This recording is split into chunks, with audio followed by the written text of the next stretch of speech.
حضرت عبداللہ بن مسعود رضی اللہ تعالی عنہ کہتے ہیں کہ ایک مرتبہ میں رسول کریم صلی اللہ علیہ وسلم کے ساتھ مدینے کے کھنڈرات میں چل رہا تھا اور آپ کھجور کی چھڑی پر سہارا دے کر چل رہے تھے تو کچھ یہودیوں کا ادھر سے گزر ہوا۔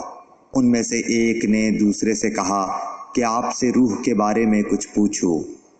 ان میں سے کسی نے کہا مت پوچھو، ایسا نہ ہو کہ وہ کوئی ایسی بات کہہ دیں جو تمہیں ناگوار ہو۔ مگر ان میں سے بعض نے کہا کہ ہم ضرور پوچھیں گے۔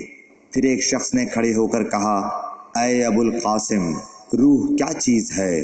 آپ نے خاموشی اختیار فرمائی۔ میں نے دل میں کہا کہ آپ پر وحی آ رہی ہے، اس لیے میں کھڑا ہو گیا۔ جب آپ صلی اللہ علیہ وسلم سے وہ کیفیت دور ہو گئی تو آپ صلی اللہ علیہ وسلم نے قرآن کی یہ آیت جو اس وقت نازل ہوئی تھی تلاوت فرمائی۔